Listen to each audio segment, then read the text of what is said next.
Aquí está filmando, qué peluda. Este es el puntero, no sé si se dan cuenta, usan el puntero. Bueno, miren qué bueno, Mostré el puntero. ultra moderno. Me puedo mostrar esta.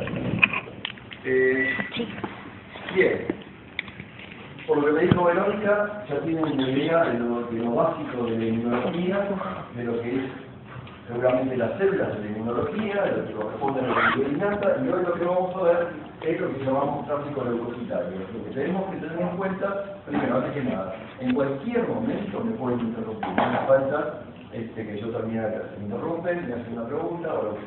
Si lo puedo contestar, lo contesto, y si no, lo derivo a otra persona o a la Biblia. No es la Biblia, ¿no? El día fue la Biblia. Internet, bien.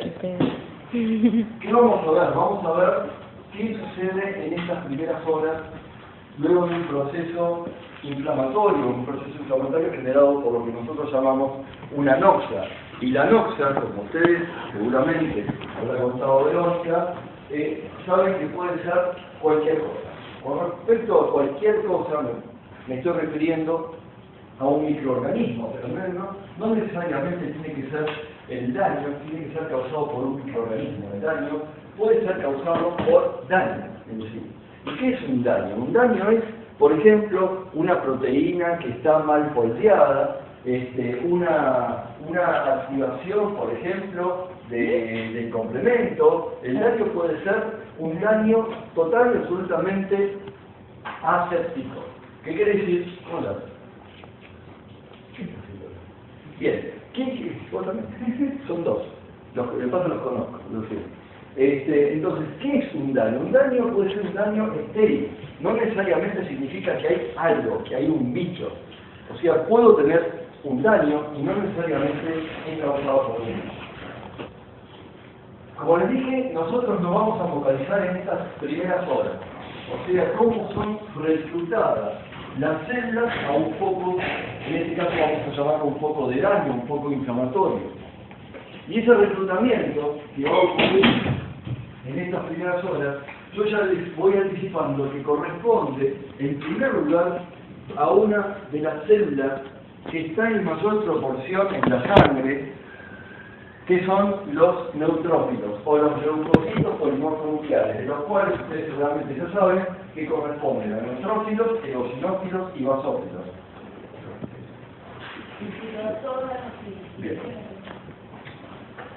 La primera célula que se recluta son los neutrófilos, y seguramente está abierto también en la dice, por lo tanto, no voy a entrar en detalle, lo único que les voy a decir sobre qué migración vamos a hablar hoy.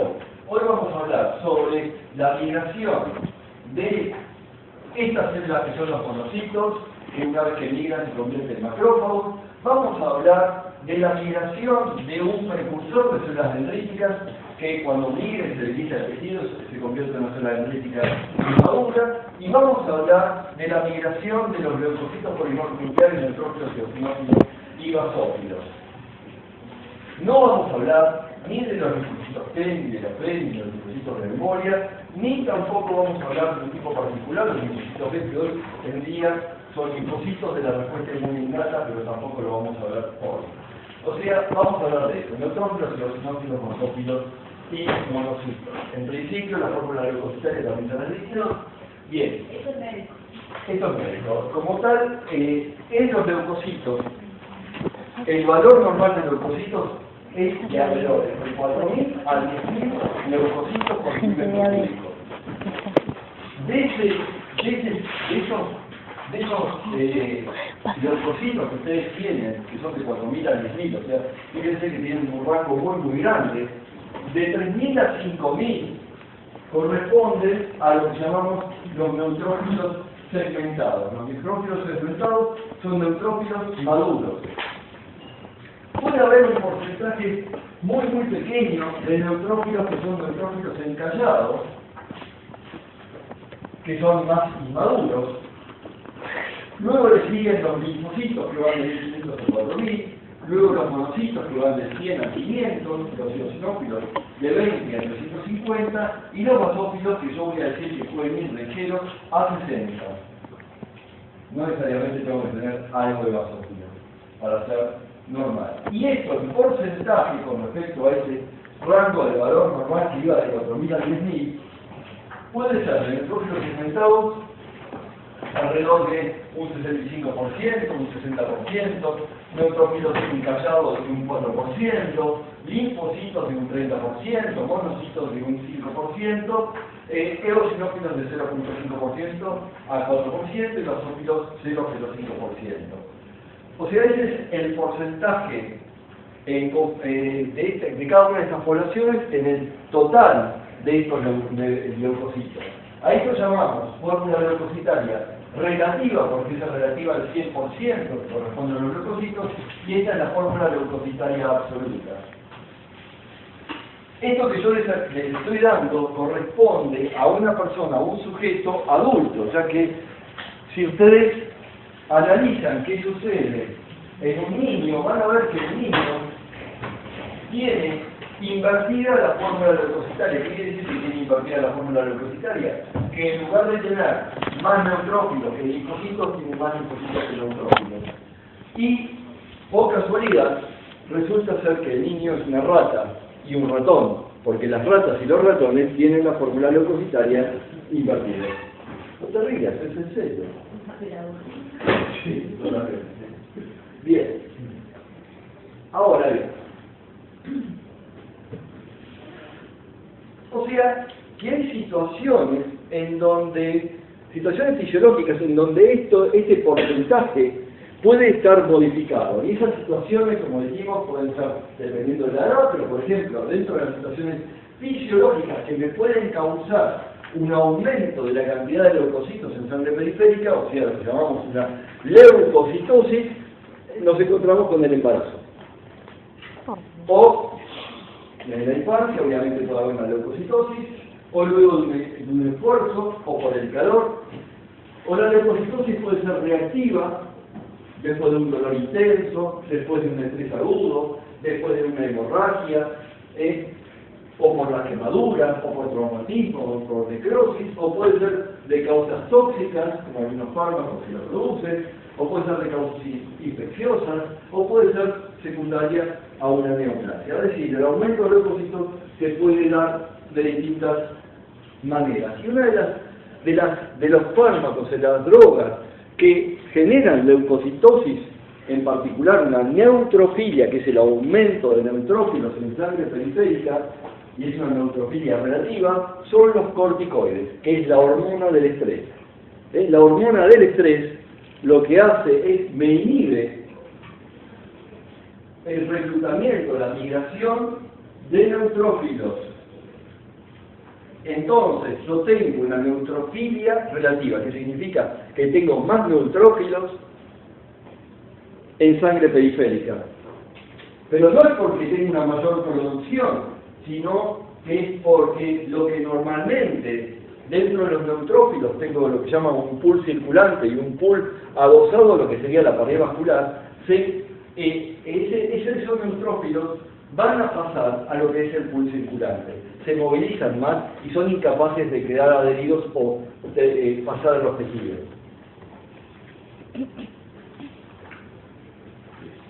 No les voy a dar datos de cuántos son los valores de neutrofilia, etcétera, etcétera. Así que vamos directamente a los neutrófilos.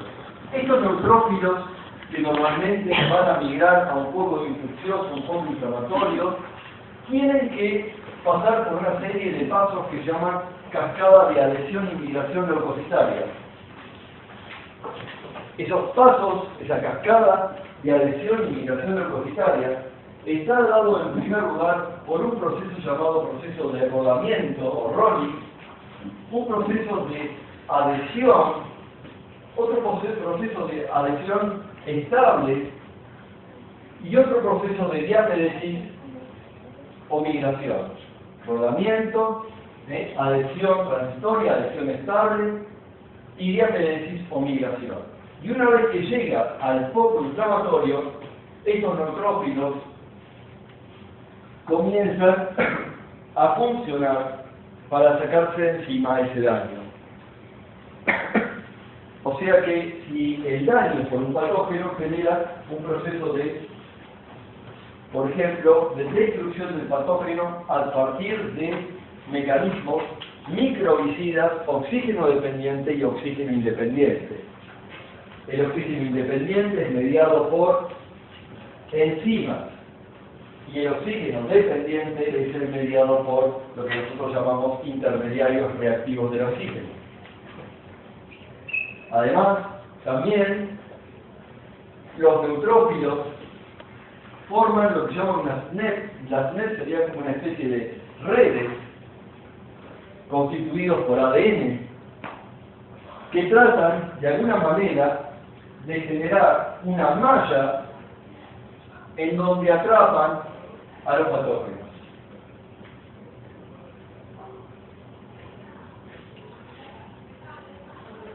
¿Qué tienen estos neutrófilos para,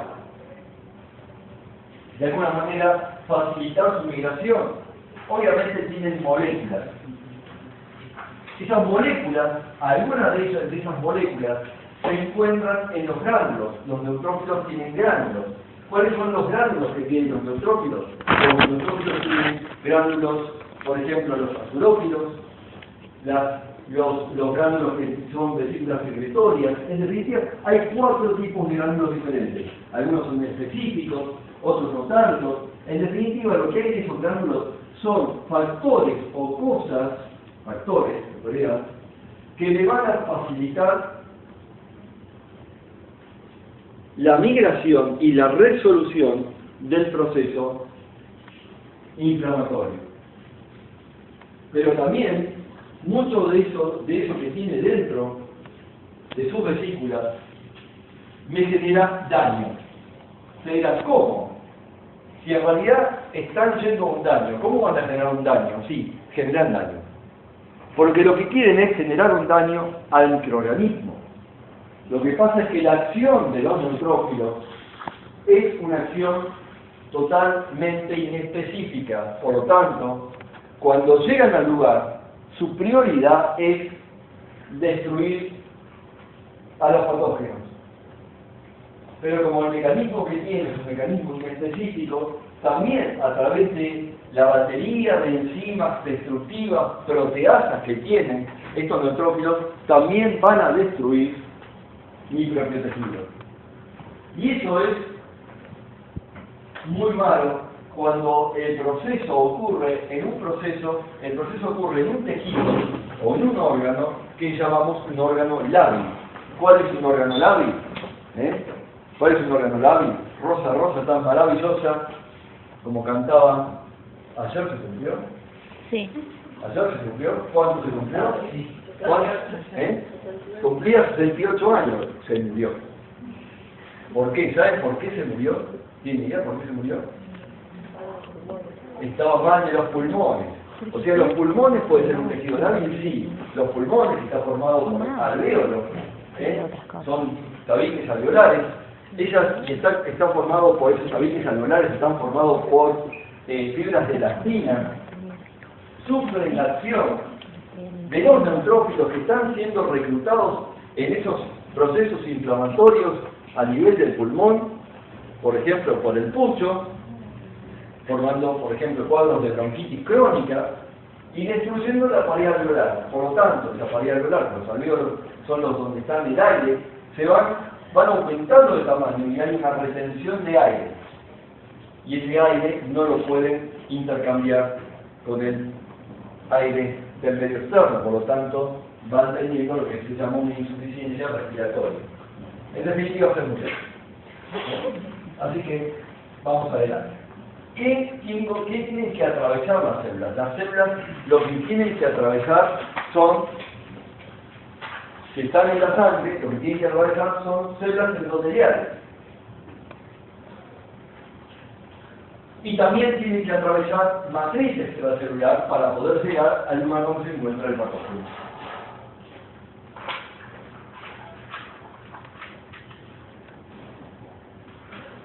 Las células endoteliales se pueden considerar como un órgano del organismo. Hay 10 a la 13 células endoteliales en un adulto de 70 años aproximadamente, y esas células endoteliales en total pesan 1 kilo.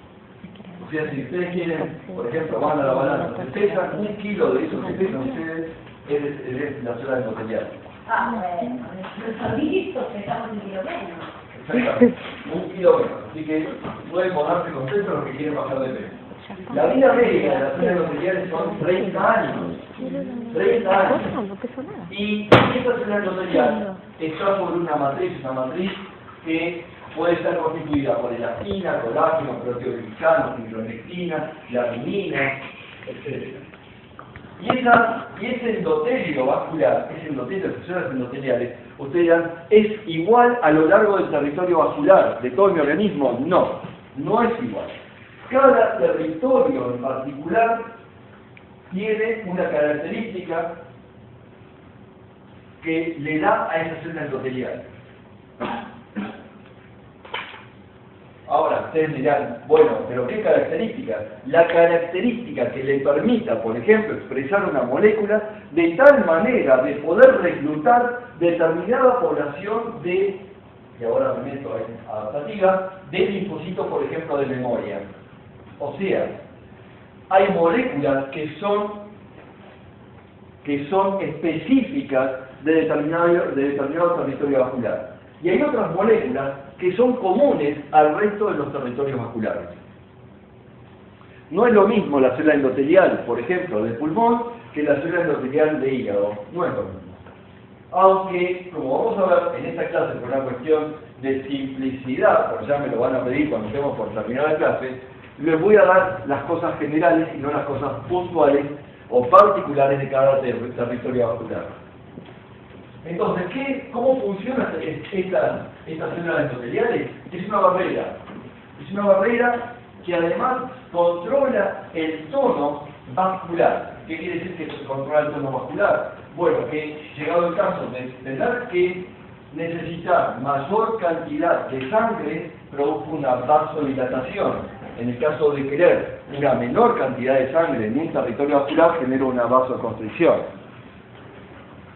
Les doy un ejemplo. A ver, cuando ustedes terminan de comer, no van a hacer gimnasia, no van a correr. Entonces, ¿por qué no van a correr? Porque tienen una vasodilatación esplásmica, o sea, a nivel de los órganos que están haciendo la digestión. Y le están sacando sangre al músculo, que es el que necesitan ustedes para provocar la contracción muscular cuando quieren correr. Entonces no van a comer y correr las dos cosas al mismo tiempo. No es lógico. Estaríamos tratando de generar una vasodilatación periférica, cuando en realidad la vasodilatación tiene que ser a nivel del aparato digestivo y no a nivel del aparato de lo que es la parte muscular. También tiene una función inmune, claro, como vimos, va a permitir el reclutamiento de determinada población leucocitaria. También me va a permitir controlar lo que es el crecimiento del músculo liso vascular, que algunas células endoteliales tienen, algunos territorios vasculares lo voy a ver. También, y esto es muy importante, un endotelio normal, un endotelio no activado, es un endotelio antiagregante y antitrombótico, que quiere decir que no se va a generar un proceso de coagulación. Pero ese endotelio, con su barrera normal, participa en el proceso de hemostasia, y quiere decir que me va a evitar la pérdida de sangre. Bien, o sea, esto es más o menos lo que tenemos de un endotelio normal, y lo que sabemos también es que una disfunción endotelial, una alteración del endotelio, me va a aumentar el tono vascular, y el aumento del tono vascular puede generar un mayor daño. ¿Qué quiere decir esto? Que si yo tengo, por ejemplo, un vaso rígido, el solo hecho de pasar determinado flujo circulatorio sobre ese vaso va a impactar sobre la pared, generando un daño a nivel endotelial. Y el daño va a tener que ser de alguna manera reparado, y la reparación de ese daño se hace a través del sistema de coagulación, generando, por ejemplo, placas de ateroma, o sea, placas que generan que el flujo, que normalmente tiene que ser un flujo laminar, se convierta en un flujo turbulento, y un flujo turbulento genera más daño endotelial. O sea, que cuando empezamos en un círculo, empezamos con una disfunción endotelial, es muy difícil de parar esa disfunción endotelial porque es un círculo vicioso. El daño genera más daño, ya que cambia el flujo laminar en un flujo turbulento.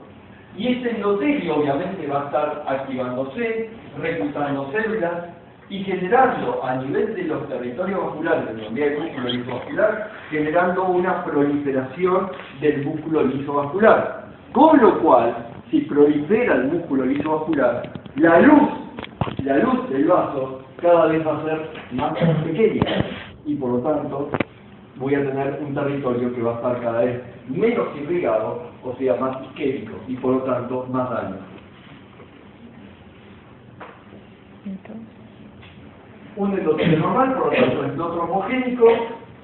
En cambio, un endotelio activado es trombogénico. Y un endotelio activado va a ser un endotelio mucho más pegajoso.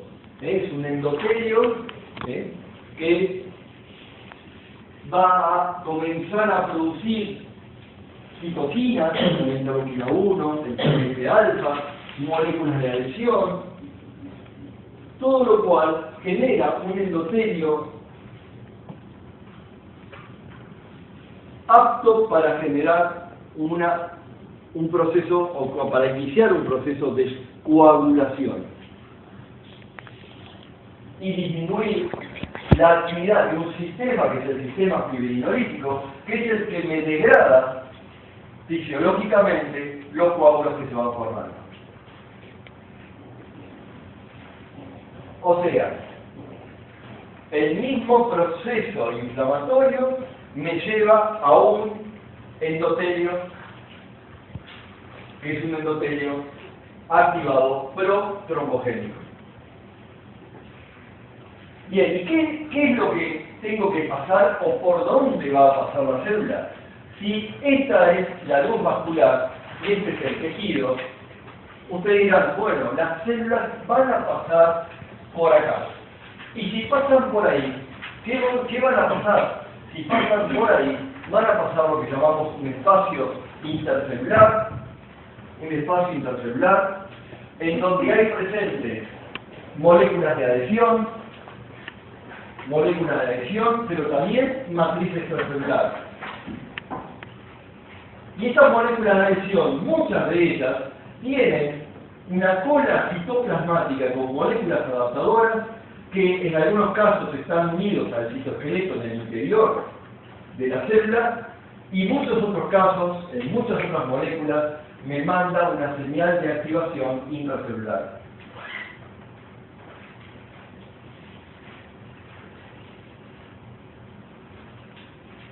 ¿Cuáles son las moléculas de adhesión? Vamos a ver que las moléculas de adhesión las vamos a clasificar en familias.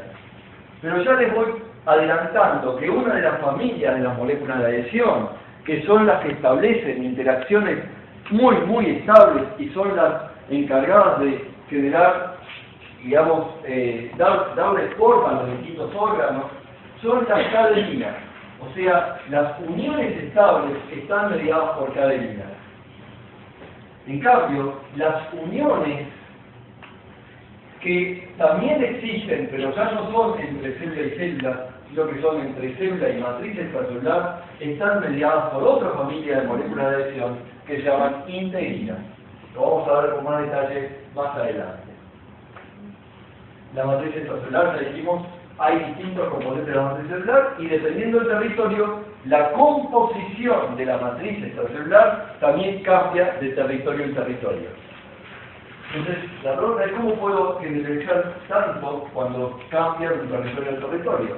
La verdad que para una clase de grado lo podemos generalizar, para una clase de especialistas en esto no lo podría generalizar, sino que tendría que estar dando para cada territorio vascular digamos, un detalle particular de cada territorio vascular. Vamos a ir más rápido. Vamos a ir más rápido, vamos a ir de lleno ahora en lo que es la migración. ¿Cómo logramos migración o reclutamiento de leucocitos? Para poder generar o para poder reclutar una población de leucocitos necesitamos que se exprese un patrón de moléculas de adhesión determinadas. Fíjense que yo ahí pongo patrón, no pongo una molécula, es un patrón de moléculas. O sea, son varias moléculas que tienen que ser expresadas sobre la superficie del endotelio. Y también se debe expresar un patrón de receptores de quimoquina y una distribución de receptores de quimoquina. Las quimoquinas son citoquinas en realidad. ¿Por qué? Porque son producidas por células. La diferencia entre una citoquina y una quimoquina es que las quimoquinas son factores quimioatractantes. Y si uno quisiera clasificar a los factores quimioatractantes, yo podría clasificar a los factores quimioatractantes clásicos y las quimoquinas. Los factores quimioatractantes clásicos, ejemplos, son por ejemplo el C5A y el C3A. El C3A y el C5A, que son componentes del complemento.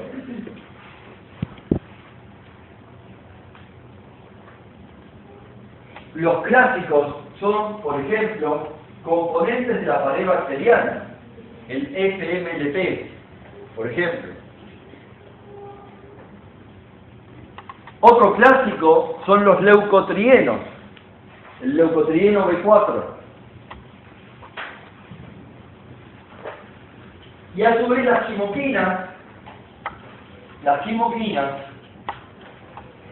son péptidos que las puedo subclasificar en 4 familias y que lo vamos a ver al final de la clase. Por ahora nos quedamos con esto. O sea, tenemos factores quimioatractantes clásicos y quimoquinas. Pero yo no les he definido lo que es un factor quimioatractante. ¿Qué es un factor quimioatractante? Un factor quimioatractante son sustancias que inducen la ligación a favor de su gradiente de concentración.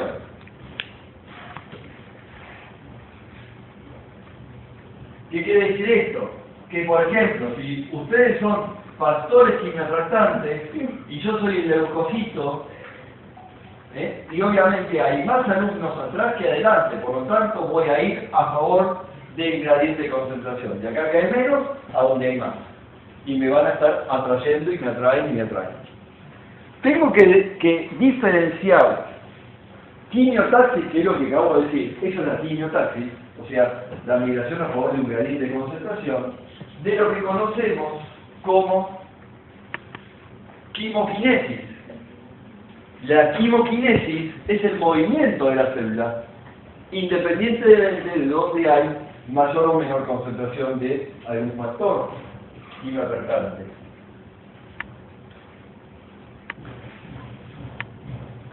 La quimoquinesis sería esto. Para la derecha, para la izquierda, ¿no? Eso sería la quimoquinesis. Y a eso, o sea, a la quimiotaxis y a la quimoquinesis, lo tengo que diferenciar con la aptotaxis, que aparentemente, fisiológicamente, sería en el cual los leucocitos estarían migrando a través de un fenómeno llamado de aptotaxis. Y ahora les explico lo que es la aptotaxis con H. Aptotaxis. Algunos puso con H, seguramente. Bien. Aptotaxis. ¿Y qué es la aptotaxis? La aptotaxis es la migración de determinada población de leucocitos, también a favor de un gradiente de concentración, como la quimiotaxis, pero la diferencia está en que la quimiotaxis se da por factores solubles, en cambio la aptotaxis se da porque el factor quimiotáxico, en particular quimoquinas, están pegadas a la superficie de las células o a la superficie de las matrices extracelulares. en particular se pegan a los proteoglicanos de la matriz extracelular. Por una cuestión de carga.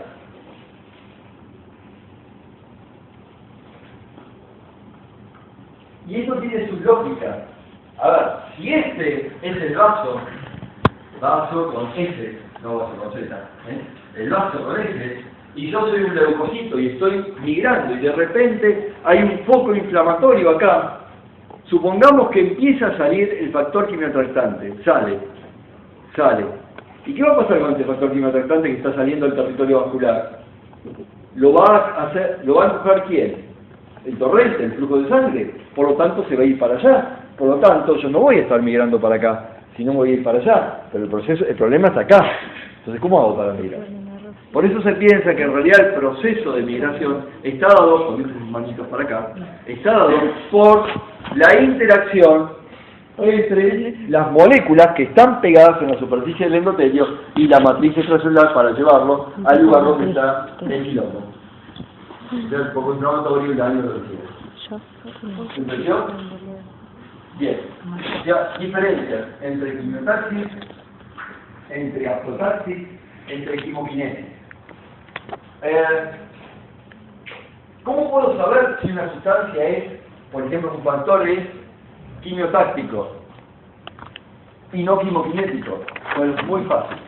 Ustedes, eso se lo voy a dar al final, pero no se lo digo ahora. Por ejemplo, ustedes pueden tener unos transwells que son unos filtritos así, como sería una especie de vasitos, pueden poner células arriba del vasito.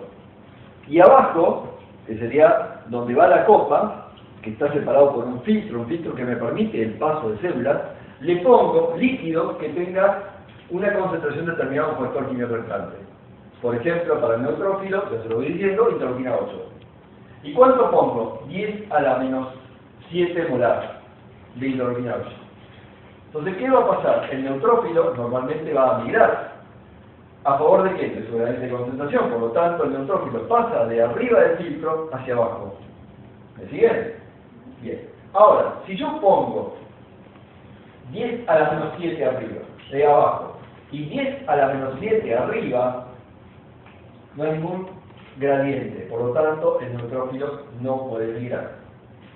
Porque no hay ningún gradiente. ¿Qué va a pasar con el neutrófilo? Va a tener quimoquinesis, pero no quimiotaxis. Entonces, lo que normalmente se hace, se juega con gradientes de concentración que se modifican debajo del filtro y arriba del filtro para saber si el factor es un factor quimoquinético o quimiotáctico. Se colocan distintas concentraciones que van de bajas concentraciones a altas concentraciones, por ejemplo, de 10 a la menos 9 a 10 a la menos 5 y lo mismo arriba. Entonces, ustedes van a ver que cuando llega donde tengo igual concentración, no voy a tener migración. Pero a medida que vas aumentando la concentración en la porción inferior, la migración va a ir aumentando. Ahora, hay otro problema para los que quieran estudiar migración leucocitaria. Y el problema que tenemos para estudiar la migración leucocitaria es que la curva dosis-respuesta de migración leucocitaria no se da como ustedes esperarían encontrar la migración. O sea, ¿cómo es una curva dosis-respuesta? Una curva dosis-respuesta sería, por ejemplo, si yo pongo acá concentración, esto es concentración creciente, pongamos 1, 2, 3, 4, 5, lo que sea, y acá migración. Entonces, ¿qué va a ocurrir? Ustedes esperarían encontrar que a mayor concentración, en el inferior, en la porción inferior, debería de tener mayor migración, una cosa así, o al menos así, no sé, lo que quiera. No hay. Eso no existe en migración. ¿Saben cómo es la curva? ¿Saben cómo es la curva? La curva es así. Es una campana invertida, de U invertida. Una campana de U invertida. En donde altas concentraciones, como ven acá, son menores a las que yo tengo con una concentración óptima de factor quimioalcance.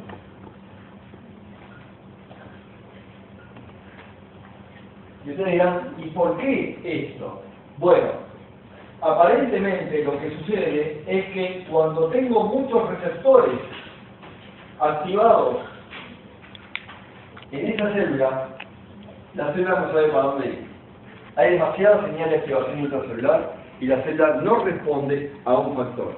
Entonces, cuando lo tengo acá en una concentración óptima, es porque no todos los receptores están ocupados. Cuando todos los receptores están ocupados, saturados, casi no migran.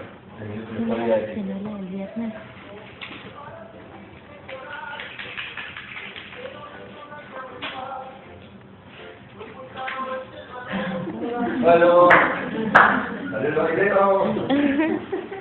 Bien.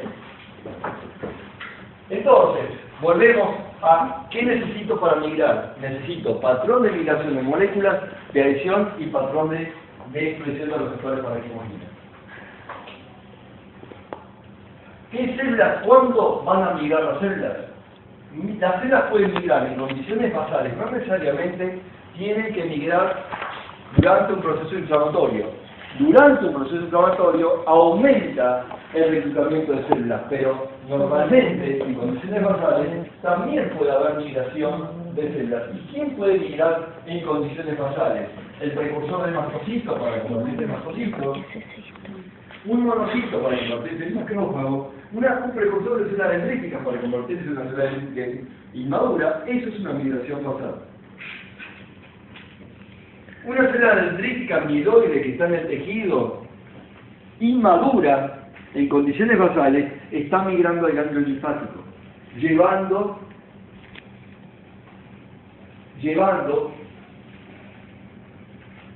péptidos, que son péptidos propios para inducir un fenómeno llamado fenómeno de tolerancia, que lo van a ver después cuando vean la adaptativa. Y también hay migración durante el proceso inflamatorio. ¿Cómo acceden? Acceden, obviamente, a partir de ese patrón de migración de moléculas de adhesión. Les dije que había familias. Las familias de moléculas de adhesión son las siguientes. Ya mencionamos a las caderinas, que son las que tienen una interacción mucho más estable. Vemos las selectinas, germucinas, integrinas, moléculas de la superfamilia de inmunoglobulinas. Esas son las familias de moléculas de adhesión. Las más estables son las caderinas. Las menos estables, las que tienen interacciones transitorias, son las selectinas y las tiaromucinas. Y en el medio tenemos a las integrinas y la superfamilia de inmunoglobulinas. Las interacciones pueden ser interacciones de tipo homotípicas o heterotípicas. Ejemplo de interacciones homo son aquellas en donde se da entre dos moléculas iguales, por ejemplo, caderina-caderina, por ejemplo, superfamilia de inmunoglobulinas, una molécula de superfamilia de inmunoglobulinas con otra superfamilia de inmunoglobulinas, y las hetero pueden estar dados, por ejemplo, entre selectinas y mucinas, entre integrinas y componentes de la matriz extracelular, entre integrinas y moléculas de la superfamilia inmunoglobulina.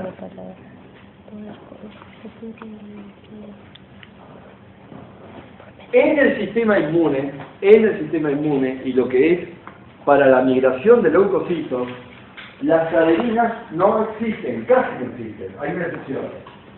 Las caderinas casi no existen, por eso no las vamos a entregar a las caderinas en mucho detalle. La excepción es la expresión de E-caderina en las células de Langerhans que se encuentran en la piel. Las células de Langerhans son células dendríticas inmaduras de la piel. Es la única excepción. El resto, caderina, no existe, a no ser que participen en la constitución de, por ejemplo, órganos como ganglios linfáticos o el vaso. Y no hay para... ¿Por qué? Porque sin la interacción estable, no hay migración. Y el sistema inmune, para que pueda actuar, necesita moverse. Un sistema inmune que no se mueve es ineficiente.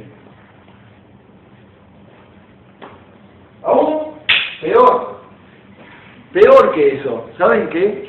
Peor que eso. Porque no solamente se tiene que mover, sino que, la próxima le pego, sino que se tiene que mover pero de manera correcta, tiene que ir al lugar adecuado en el momento adecuado. Porque si se va a un lugar y no es el momento adecuado, me puede traer problemas. O sea, la migración tiene que ser en el momento adecuado, en el lugar adecuado.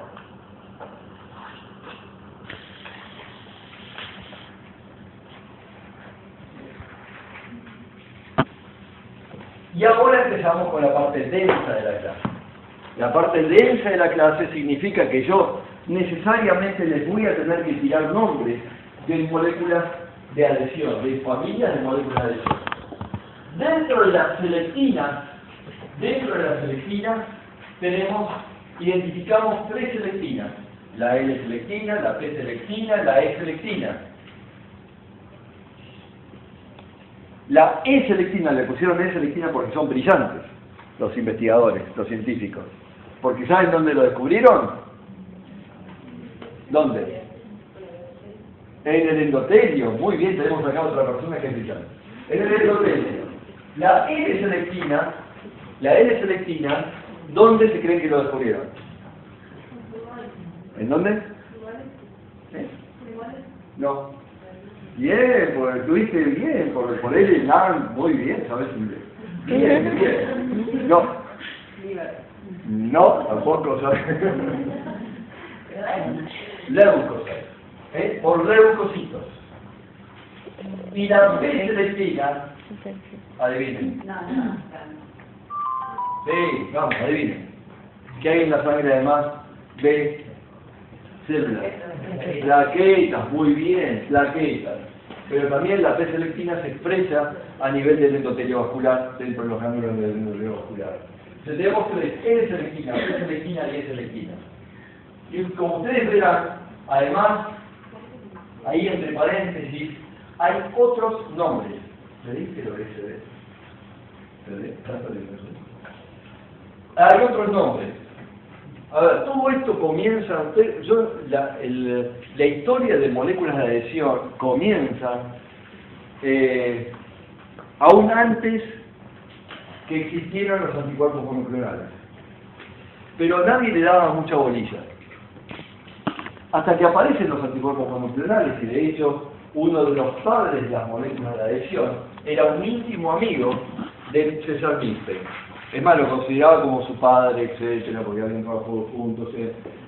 Milstein le da las herramientas a Timothy Springer para que pudiera describir las moléculas de adhesión. Y ahí empiezan a describir las moléculas de adhesión. Pero todavía le faltaba la herramienta fundamental que era la biología molecular que me permitiera hacer la secuencia de cada una de estas moléculas de adhesión. Pero no importa. A pesar de eso, lo que se fue generando en todos los laboratorios a nivel internacional fueron anticuerpos. Anticuerpos que reconocían, por ejemplo, a...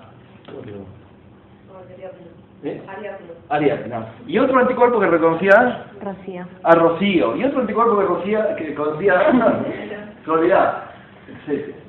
Y resulta que en el laboratorio de ella y de ella habían generado un anticuerpo que reconocía a Ariadna. Y entonces ella le puso a esta molécula, le puso Pepe, y ella le puso Juana, y ella le puso Ariadna.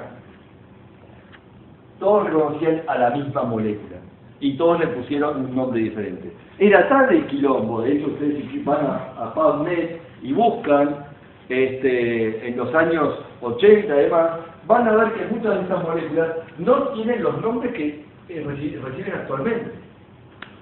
Era tal el quilombo que entonces decidieron a nivel internacional hacer un taller en donde se juntaran investigadores de todo el mundo, la llamaron a Verónica, la llamaron a ella, la llamaron a traigan sus anticuerpos, mandaron sus anticuerpos, hicieron trabajos en distintos lugares en el mundo y determinaron que un grupo de clúster de anticuerpos reconocían a la misma molécula. Y entonces, ¿qué hicieron? Dijeron, bueno, a ver, tantos anticuerpos, tantas moléculas por todos lados, vamos a ponerle un número. Entonces, ¿qué hicieron? Le pusieron a cada molécula reconocido por determinado tipo de anticuerpos un numerito. Y le pusieron clúster de diferenciación 1, clúster de diferenciación 2, clúster de diferenciación 245, etc. O sea, el CD, cuando ustedes vean CD delante de un número, corresponde a lo que llamamos clúster de diferenciación. Y no es nada más ni nada menos que una molécula, un clúster de diferenciación. Es una molécula. Una molécula que está en alguna célula.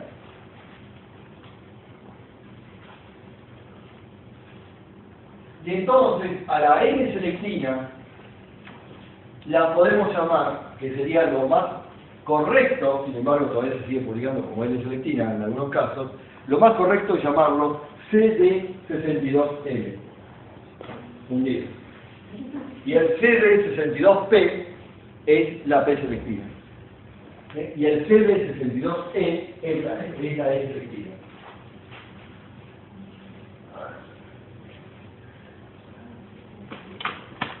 ¿Cuáles son los ligandos de la L-selectina? Los ligandos de la L-selectina son algunos de los componentes de las mucinas, por ejemplo. En la mucina identificamos el CD34, el GLICAM1, el MADCAM1. CAM es por Cellular Adhesion Molecule, o sea, molécula de adhesión celular. El MAD no es porque, no sé, el MAD es por Mucosal Addressing, o sea, adresina de la mucosa, sé que se describió a nivel de una mucosa, de adhesión celular. Y fíjense que la L-selectina, allá, la L-selectina, se une a MADCAM, a GLICAM, a CD34, y se une en realidad a cualquier molécula que exprese sobre su superficie sialin Lewis X y sialin Lewis Y, sulfatados. O sea que son residuos de hidrato de carbono.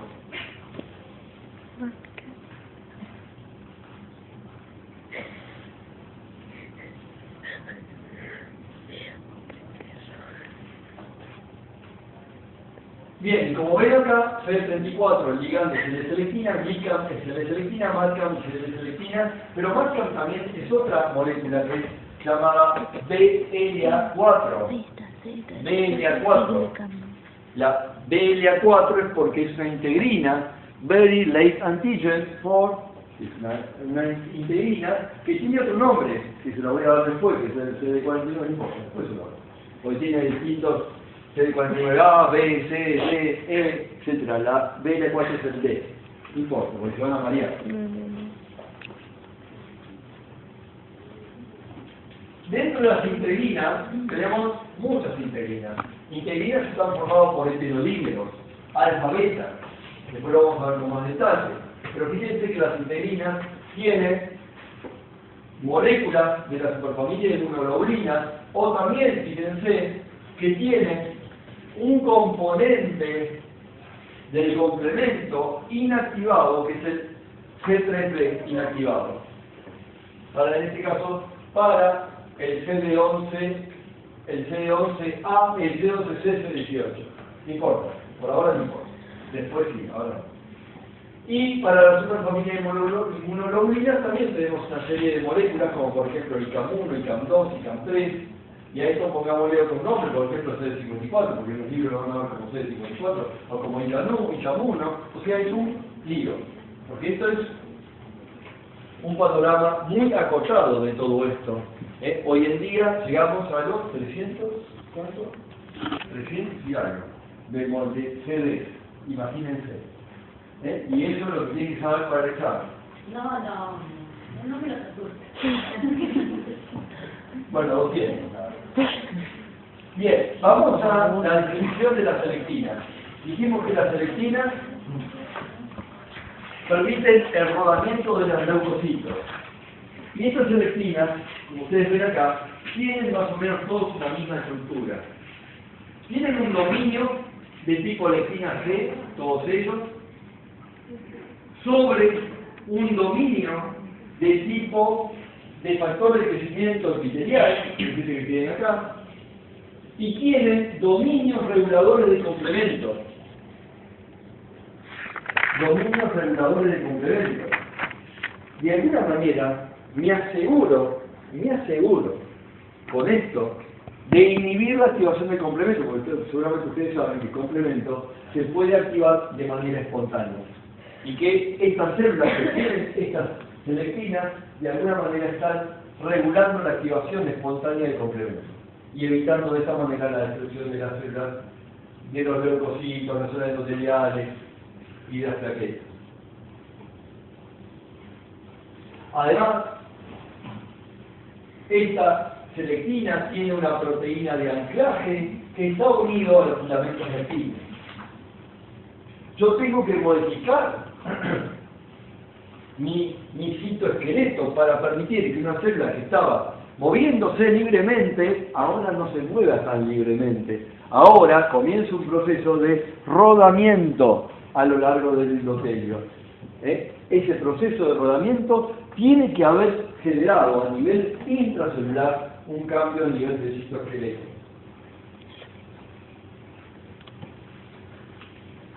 La unión de las selectinas es dependiente de calcio. Por lo tanto, si ustedes quieren estudiar selectinas y quieren inhibir selectinas, utilicen en el ensayo, en el medio, un quelante de calcio. Con un quelante de calcio sacan el calcio y ustedes ya no van a ver rodamiento.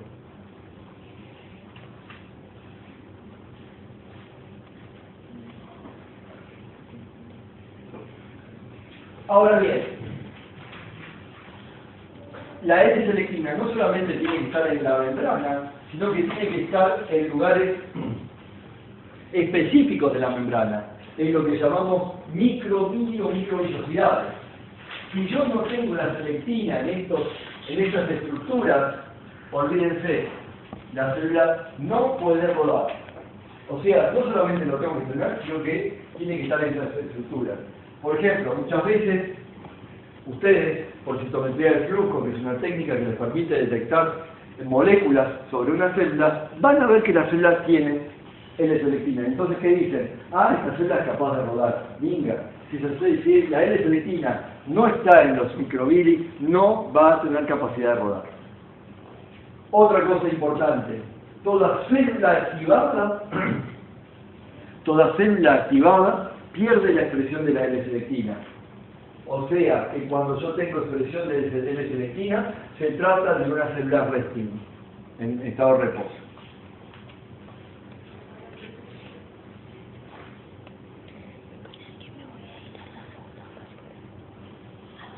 Como les dije entonces, la E y la P selectina, su ligando van a ser cialomucina. O sea, cialomucinas que tienen fucosa, galactosa, N-acetilglucosamina y ácido ciálico sobre la superficie de la cialomucina. Y necesitan, para generar los ligandos de la selectina, necesito la fucosil transferasa y la cialil transferasa. Si uno tiene una deficiencia de estas transferasas, lo que voy a tener es una deficiencia en la capacidad de migración de leucocitos. Y a esa enfermedad le han puesto el nombre de LAD, Leukocyte Adhesion Deficiency 2, número 2, por 2. Obviamente hay un 1 y hay un 3 también.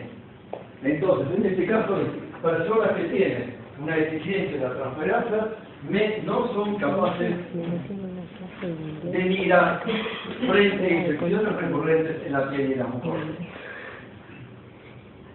Además, también las selectinas están sulfatados, por lo tanto requieren la acción de una sulfotransferasa.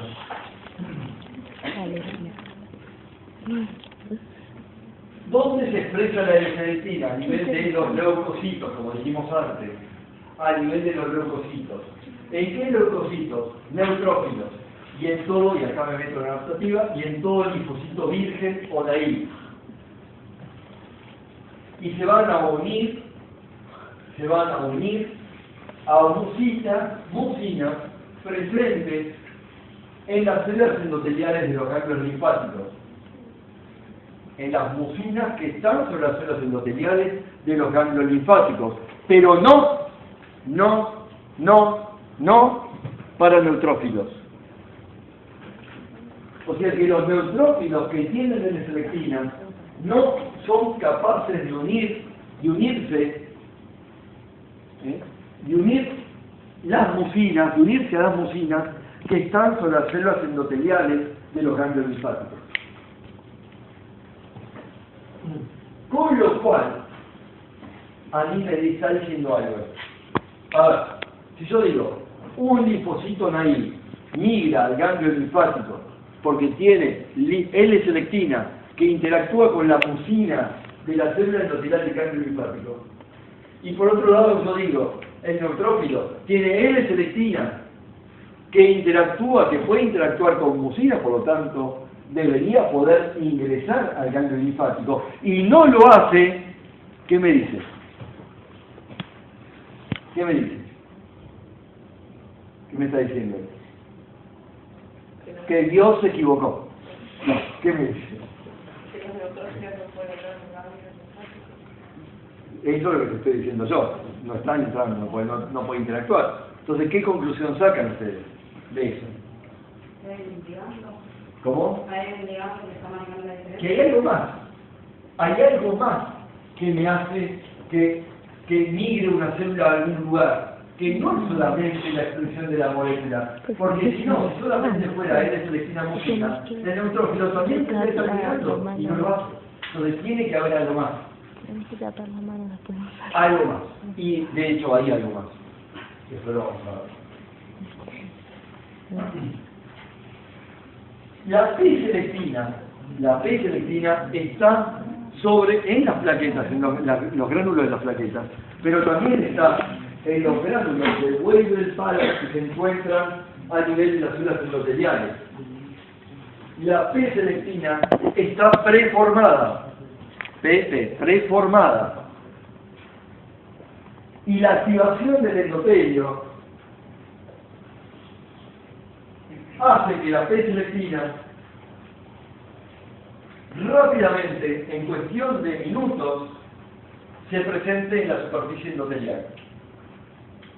De hecho, la histamina liberada por los mastocitos que son degranulados por el complemento, por las anafilotoxinas del complemento, por la activación del complemento, me llevan a la expresión de la P-selectina en minutos.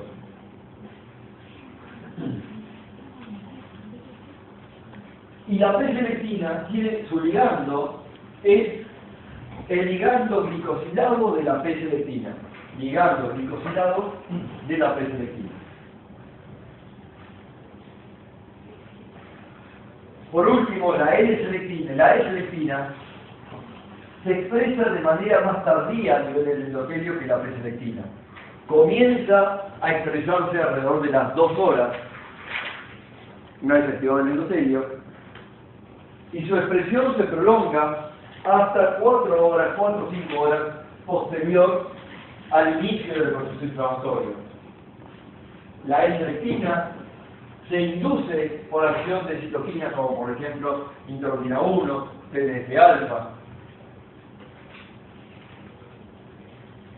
Y casualmente la cinética de expresión de L-selectina es muy parecida a la cinética de migración de neutrófilos, porque los neutrófilos comienzan a las 2 horas y migran, en un proceso inflamatorio normal, lo que estamos hablando, migran por el lapso de 4 horas. O sea, tiene una cinética de expresión muy parecida a la L-selectina.